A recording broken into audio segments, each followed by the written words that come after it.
ব্যর্থ হলে বিশ্বকাপের দর্শক হয়ে যাবে লিটন দাস। লিটন দাসে ওপেনিংয়ে ব্যর্থ, লিটন দাসকে দিয়ে আর হবে না। এবার বিসিবি প্রধান নির্বাচক লিটন দাসকে নিয়ে কি বললেন, দর্শক বিস্তারিত জানুন পুরো ভিডিওতে। একজন অফর্মে থাকা ওপেনারকে এত সুযোগ কোনো বোর্ড দেয় না, সেখানে বাংলাদেশ বোর্ড বারবার তাকে দিয়েই ওপেনিং করার সুযোগ দিচ্ছে। সেই সুযোগের যেন অপব্যবহার করছেন লিটন দাস, তাই তো এবার বিসিবি প্রধান নির্বাচক হয়েছেন ক্ষিপ্ত।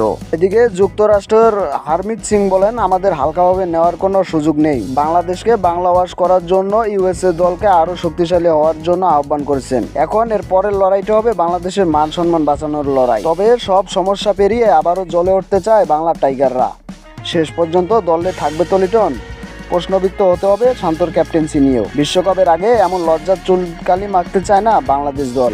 তাই তো প্রধান নির্বাচকের কঠোর হুঁশিয়ারিতে পরের দুটি ম্যাচ জিতে শিরোপা ঘরে তুলতে চায় বাংলাদেশের শান্ত বাহিনী।